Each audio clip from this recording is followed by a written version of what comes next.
त्याच्यामध्ये त्यांना अटक करतात, त्या ह्याला भोंदूला अटक करून सरकार पुढची चौकशी करतंय। त्यामुळं या सभागृहाचा अधिकार आहे की नेमकं सरकार काय करतंय त्याच्यावर चर्चा घडवून सरकारकडून उत्तर घेणं।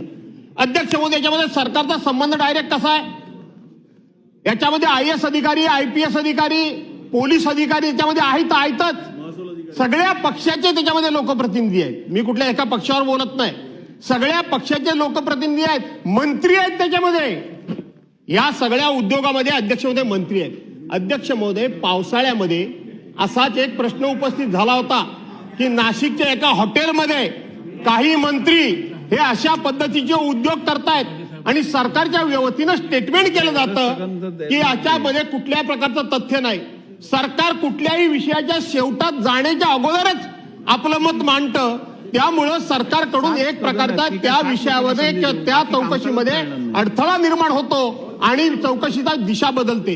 अध्यक्ष महोदय, आम्ही पुरोगामी महाराष्ट्र म्हणायचं, आम्ही या ठिकाणी अंध निर्मूलन कायदे आम्ही सभागृहामध्ये तयार करायचे, आम्ही छत्रपती शिवाजी महाराजांचे वंशज म्हणून आम्ही सांगायचं, आम्ही जरा काय झालं की लोकांना गोमूत्र पाजायचं आणि आता त्या बुवाचं मूत्र प्यायला जाता तुम्ही, लाजा वाटत नाही या महाराष्ट्रामध्ये, पुरोगामी महाराष्ट्रामध्ये असे उद्योग करायला?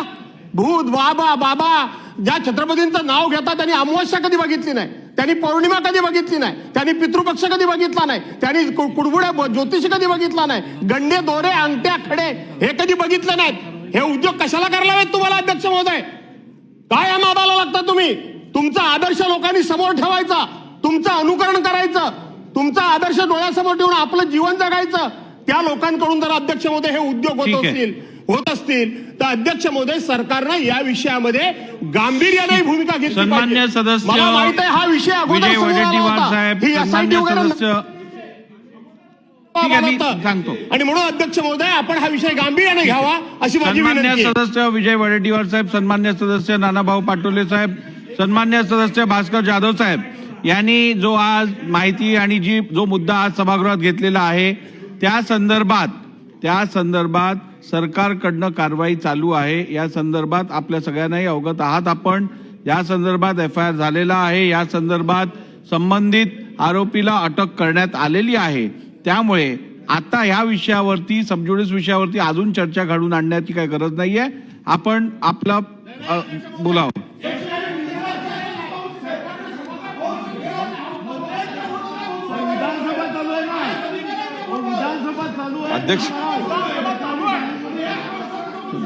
अध्यक्ष महोदय, चला असलम शेख जी बोला ना अध्यक्ष बोला। माझा आवाज जाणार नाही तिकडे, मला ऐकू येत आहे, बोला। मंत्री महोदयांना येतं ना? बोलायचं नाहीये? बोलायचं ना? बोला। अध्यक्ष महोदय, मार्वे मनोरी फेरी बोट सेवामध्ये करोडो रुपयांचा भ्रष्टाचार झालेला आहे आणि हा भ्रष्टाचार फेब्रुवारी 2025 मध्ये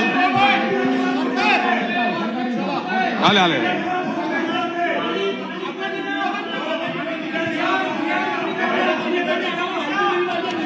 चला बसून घ्या। अध्यक्ष महोदय, अध्यक्ष महोदय,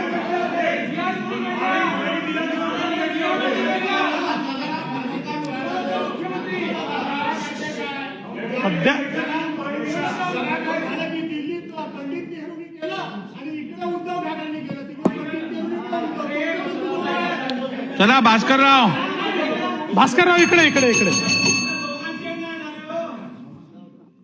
माननीय अध्यक्ष महोदय, माननीय